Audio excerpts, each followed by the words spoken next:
Thank you, President Kelly. Good afternoon, Rotarians and distinguished guests. It's a great honor for me to be here today as a proud alumnus of Western Illinois University a long time ago. Don't ask Dale, the records are sealed. I know. It's true. But we're doing a two-step introduction today because we have the Board of Trustees represented and also the university leadership. So I'll introduce Doug and Doug will introduce President. Doug Shaw is an IT professional for Caterpillar, beginning his career as a program analyst in 1997 and is currently a business process specialist in IT risk management. Doug has also taught management information systems and as an adjunct lecturer at the University of Illinois at Springfield Peoria Center for 20 years. Doug currently serves as chair of the Board of Trustees for Western Illinois University.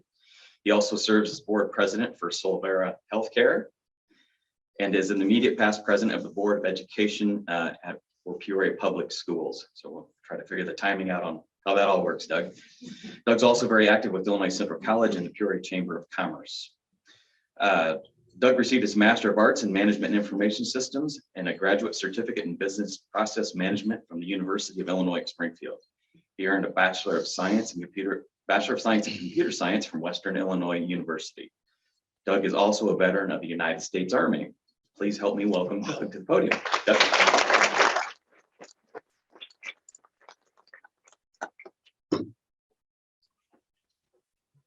Always sounds good when you list things like that, but well, thank you for having us today. We're really happy to be here. I'd like to introduce our president. President Huang was selected in November of 2020. All right, so he's been on the job for approximately 16 months. At the time of his appointment, applications, enrollment, and retention, if you've been following, were down. We needed a leader to stabilize and improve our situation. President Huang was president of Edinburgh University in Pennsylvania, previously chancellor of Louisiana State University at Alexandria, and he brought strategic planning and financial sustainability to these institutions. He also brought significant gains in applications, enrollment, and retention as well. In his 16 months as president of Western Illinois University, we've begun to see improvements in these areas, as well as other areas. With this president, WIU's future is bright, and we are very optimistic. Please welcome the 12th president of Western Illinois University, Dr. Guiyou Huang.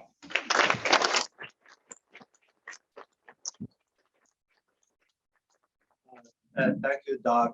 Doug is such a wonderful person to work with. Has been a pleasure since I knew you, sir, 16 months ago. Right? Thank you so much. Jeff, Kelly, thank you for the invitation. I'll tell you what, I'm from Pecan, Illinois. Pecan, if you know, I don't know you know or not, Illinois has a lot of names that are foreign capitals, state names, country names. Pecan is the old French name for Beijing. So, right, it's true. I'm from Beijing, China, 34 years ago. It was my wife, so great to be in Illinois. I guess it's destiny because years ago, I landed an offer for a vice presidency in a university in Illinois. For some reason, I was not able to take it. I ended up going to Vermont. So in the end, I still came to Illinois. I guess somebody was calling, and I'm here. I speak with an accent, and if you do not understand me, don't hesitate to raise your hand and ask me to repeat. So as a trustee chair, Doug Shaw pointed out, I was appointed back in 2020, starting the job on January 1, 2021. So I was a typical COVID president. I didn't bring COVID here, but I was a COVID president. And I was a COVID president back in Pennsylvania. Several very, very tough years. The good news is, and I'm going to repeat what he said already, we are really stabilizing Western Illinois University. For 2 years, enrollment had been stable. For the first time in the last many years, this spring, our enrollment is up, just by a few bodies, but it is a positive. It's very important for our psyche, right? We are on a slow but assured trajectory of growth, right? This year, Western Illinois has the largest international enrollment in the history of this university, 123 years. We have over 900 international students on campus as of today. That was not seen before. It happened, interestingly, in the last year alone. And I'm not going to take all the credit. There are a lot of people worked to gain that number. Because of the international enrollment, the university also has the largest graduate college in the history of this university, with over 2,177 students enrolled in the graduate school, right? Also good news is, we financially we have been stable. Last year there was a small surplus coming into this academic year. For the next year, I expect to see some small gains as well. So that's the work that has been done by many colleagues, the board, my predecessors, the deans. We worked hard on gaining that small result, small but significant, right? In this day and age, stability is a beauty, actually, right? Because I've seen many colleges losing enrollment financially in a very challenging situation.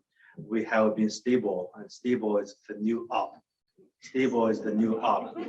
And I was in Chicago just a few days ago at the HLC, Higher Learning Commission, the organization that accredits WIU, the organization that gives us the license to run the university. There were so many people speaking, a lot of people saying the same thing. We are in the age of a great resignation, not a great recession, great resignation. And Doug is in the IT world. IT is very flexible, has a very flexible work environment. The university is going that direction, but not quite yet. However, since my arrival, the university took a direction where we are not cutting any programs, nor are we laying off any employees. Okay? 16 months, we did not do that. I do not expect to do that in the next 16 months, hopefully next 16 years, right? So that's another very important sign of stability. Because years ago, the university, because of the budget impasse back in 2016, we had to disappear a few programs and lay off some faculty and staff. In fact, we are going to bring back a couple of programs that were laid off in those years. Hopefully that will help us generate some more positive momentum. The past month, we also heard some really important news with the help of Senator Durbin, Representative LaHood, Representative Bustros, and Senator Duckworth. The university just received a $2 million grant, a yearmark from the federal government. The $2 million is a lot of dollars for a university, and we are using that to build a emergency operations center on the main campus. Another 600,000 were given to us for different projects. This is smaller on both the main campus in Macomb and the branch campus in Moline. Those dollars are being kicked in. We are going to utilize it. Okay? So this is really important news for us. Just as important, I know we are 78 miles away from you guys. As the day goes by, it's more likely that we are going to get the $89 million from the governor and the legislature to build the Center for Performing Arts on the main campus in Macomb. Now, why is that important? That money has been allocated several times, but never really hit our bank. never really came our way. Again, I'm saying this out on the limb. You know, I think we are going to get it this time, right? The government has been very supportive, and the legislators I talked to in Springfield, they said, you know, they are going to vote for it. There will be news coming out within the next couple of days.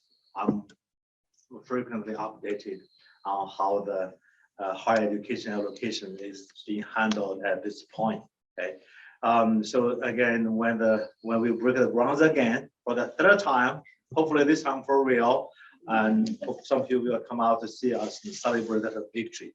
It's not just good for WIU; it will be very important for the local economy and the local culture of Macomb and McDonough County.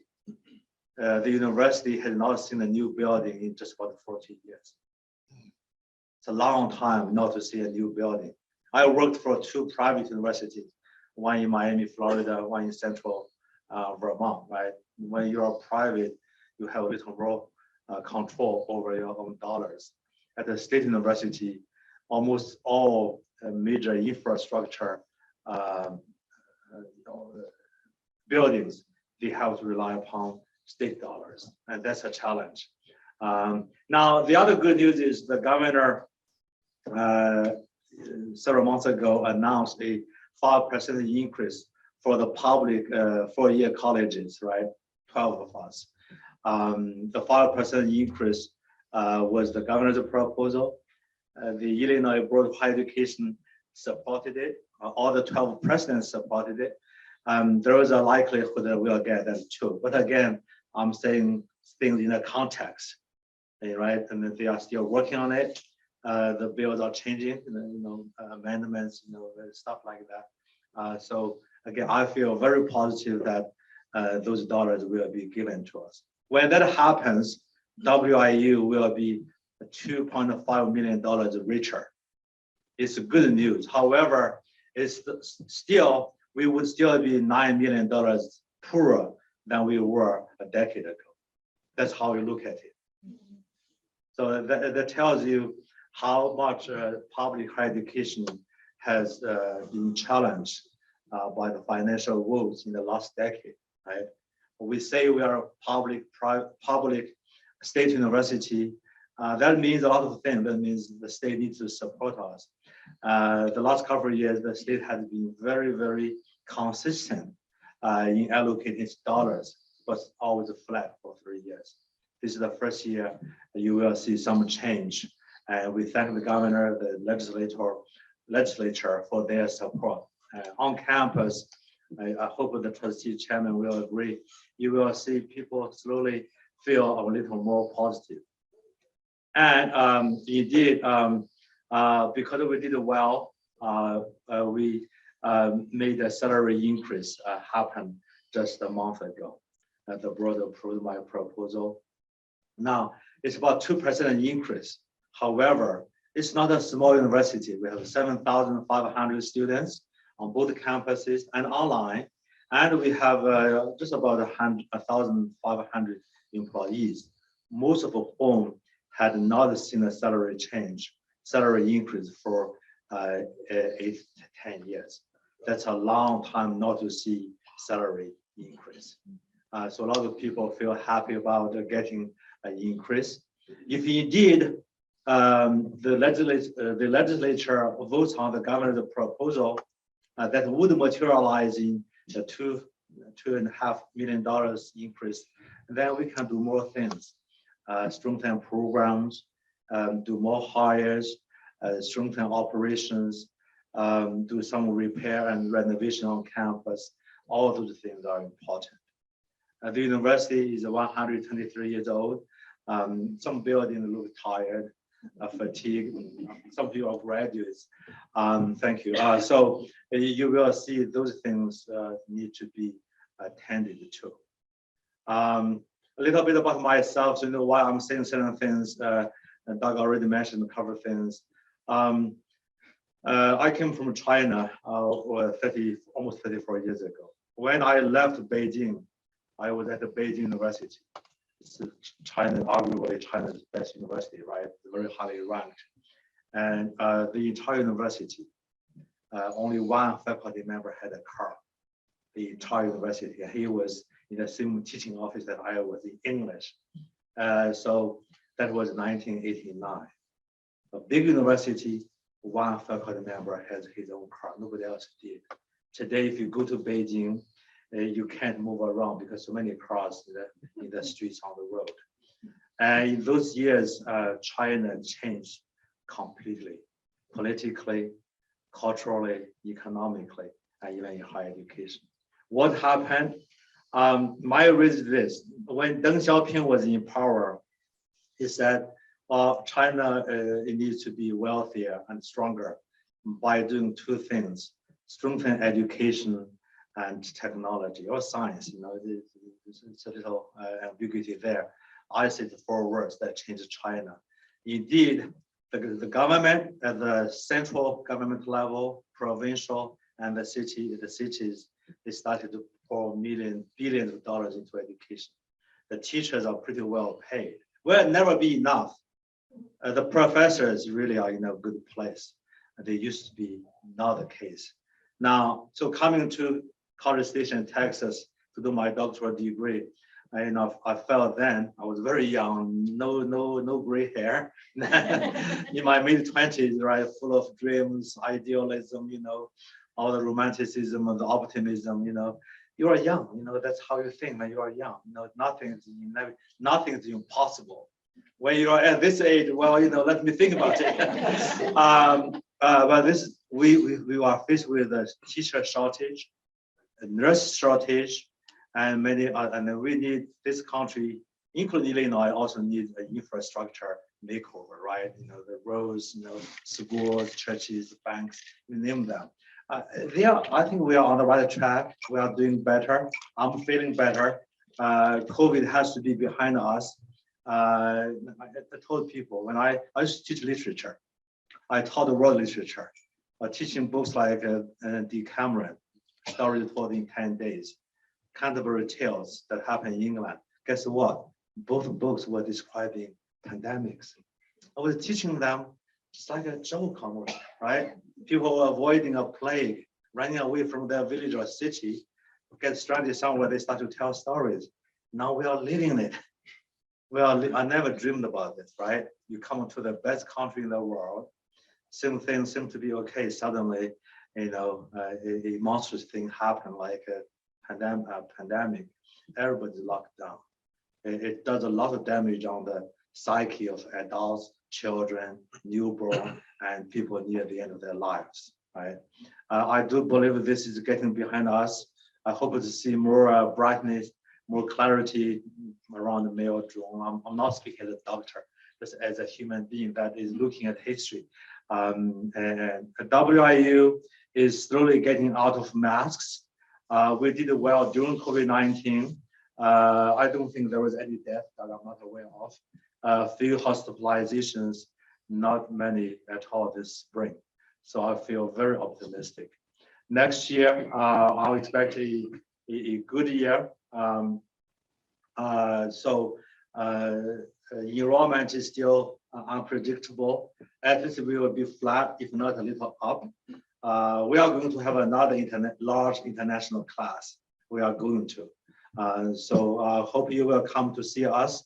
I'm in Sherman Hall, and Jeff, you probably know where that is.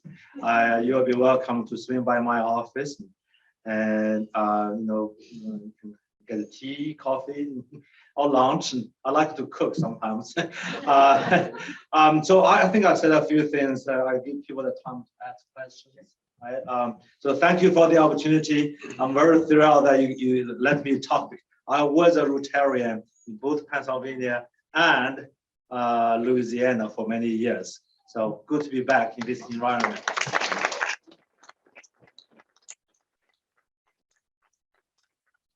Sure.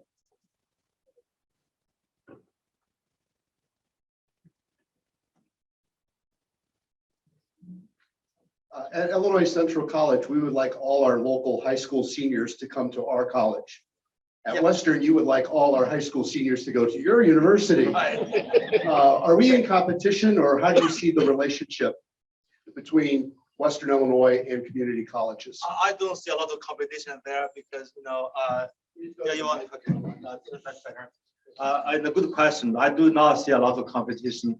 There has never been really a competing relationship the way I understand it. We would like your students with a 2-year degree to come to WIU. Actually, those students tend to be very, very strong. They have already had some college experience.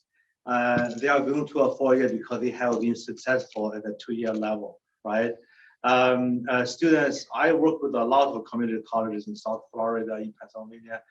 They tend to have a different academic orientations, right? And of course, in the end, ideally, we want all of them to go to a 4-year college. Some of them won't, right? I like to tell people, c'est la vie, that's the way of life. You can just not force them to go. However, I would be happy to talk with you how to get more of your students to come to us rather than anywhere else. The president or you're the provost, right? I'm sorry, I want to learn the provost. Okay, all right. Okay, He's a lawyer. yeah, okay, yeah, it's fair. So thank you for being here. I have a larger question with international events that are going on. Yeah. I'm thinking about Beijing. Yeah. And you coming here 35 years ago. Yeah. And I think you've told us one of the reasons you came. Someday you'll probably retire. Yeah. Would you ever consider going back, moving back? Why or why not? Yeah, great question. I go back frequently, to see, to do 3 things. I said the 3 good F words: family, food, and fun. Right. So I go once in a while. My kids were born in this country. One's graduated from college. They just landed a job in the DC area. And my daughter is very small, very young. She's 11 years old. She's 11 years old. Yeah. So I don't have an immediate plan to retire. I have a lot of energy. If I do, I think the best deal for me would be to live half time in this country, half time in Beijing. My wife's family has been generous. Somehow they give us an apartment. Here's an apartment you guys can live in. I have never lived there before. I've been seeing their idol. So that's the way I'm thinking about the retirement. My son said he has no desire to work outside this country. He considers this country his country. I'm a little bicultural. China, US, I'm adaptable. Lived in Beijing, Miami, near Philadelphia, the bigger cities. In small towns like this, I'm also comfortable. I'm very, what's the word, amphibian, I guess, I can live on the ocean, can live on the land. So city, so that's my plan, sir. Interesting question. Beijing is a great place to visit. Great food, great universities, theater, people are very friendly. They are curious about Americans or foreigners. I don't believe a lot of the rhetoric on the news, whether it's Chinese or American. People are good. People are generally good. So often, I hate to say this, trouble are not caused by the people. They are caused by people that are above the people. Now, recently, the small college, Lincoln yes, College, yeah, they were saying they were going to close. yes. Is that affecting you? Have they talked with you? Can you get the students? What is that Yes. relationship to Yeah, that? Lincoln College is closing in May after they graduate to the current class, but they still need a teach out plan. So WIU already reached out. We already talked to them on the phone. We prepared a memo that already been sent, I believe. So we are happy to help any way we can. So the students who want to come to Western will be accepted to Western. That's the way we are helping. It's an unfortunate event. Every year, the data I have every year in this country, we will see a number of small colleges disappear. 2 years ago, McMurray College disappeared. Now Lincoln College. Now, so the small colleges, I want to say the right thing because I don't want to be offensive to anyone. The colleges that have, these are the colleges that are more vulnerable. Small colleges typically under 1,000 enrollment. Special mission colleges, right? A special mission to focus upon one thing. Those are vulnerable. Single sex colleges are vulnerable. And that includes some private, religious colleges. Those are the 4 types of colleges that can be at risk when the economy not doing well, when there is a gigantic event like the pandemic. Right? So we have reached out. I hope to be helpful. While we feel, in China there is a saying, if you kill a chicken in front of a monkey, the monkey will feel sad. So it's a peer institution. You don't want to see them disappear, but they are disappearing. So our bottom line is to help their students succeed. Ma'am. How do you attract your international students? Great question. We have been very lucky and successful the last year. We have a very effective and knowledgeable international recruiter. He will tell you that's not the only thing he does, but he's very, very good. Don't steal him from us. Nobody does. I just had lunch with him yesterday, and I see things very much alike. For that reason, I promoted him to associate vice president from a director level. So he brought in a lot of students. He has been in Africa, Central America, some South Asian countries. I've been with him to Mexico recently, right? I think he's good at follow-ups. This is a good trait of a leader, right?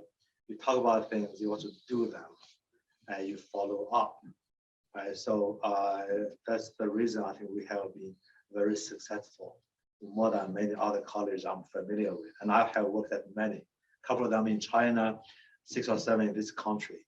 I have no intention to move to another place to live, but I wanted our university to be more successful in enrollment, in graduation, and also financially for WIU. We are going to continue to expand our international outreach, not just Africa and South America, but Europe and Asia. Sir. Thank you. So the international students, are they coming in as first-year students, or are they coming in second, third year? When are they coming in? Good question. Most of them actually, so far, the 900 some, most of them, a large majority of them are in the grad school. About 15% of them are freshmen, undergraduate students. Moving forward, you are going to see a little reversal there. More of them will be undergraduate traditional students, but some will still be graduates. WIU has a couple of doctoral programs now. So we have 40 students alone from foreign countries that are in the doctoral program in educational leadership. And the university is really changing. Sir? President, could you describe the relationships? Doug let me in on some behind the scenes with Illinois state universities, and is the competition fierce or friendly, or how do you navigate that? You guys are tough. I would say friendly. The 12 public university presidents, we meet regularly every Tuesday, an hour. As short as half an hour, the long as an hour. We are friendly with each other. Again, these universities are very different. They are called directional institutions. Right? They each occupy a certain direction, right? Now, one of the things I did not talk about, but in a lot of the things I say in interviews, in my inauguration speech, we just did an inauguration a few days ago. I set 5 priorities quickly: recruitment and enrollment. That's one. Student retention, second. And diversity, equity, inclusiveness, third. Internationalization, I just alluded to. Now, in there is the 5th, I call institutional distinctiveness. This is perhaps the most original thing I have brought to the university. Everything else, almost everybody's doing it. So we have done well with internationalization, partly because Doug told me this also, partly because I'm international, I have a very large global picture. That has been me since I was a child, just the way I was, right? I couldn't change it. Now, why institutional distinctiveness? When you look at the colleges, whether they are, big research university like U of I or Stanford or, Tulane, right? And then the 2-year community colleges, in between are the 4 years, public or private. The middle group has the most students. Now, all these colleges, you see a lot of similarities, right? You can look at human races, Caucasians, African Americans, Asians, Europeans, you name them. We look different, but biologically we are very similar. In other words, if we are too different, we wouldn't be of the same species. We follow that point. It's a very nuanced point. Colleges are the same way. Well, Eastern Illinois, Northern Illinois, Southern, Western, what's the difference? You can name a lot of them. At the same time, a lot of similarities. Everybody has English, physics, mathematics. How are you different? Why would I go to you, not him or her? That's why I brought up this idea. Let's distinguish ourselves from others.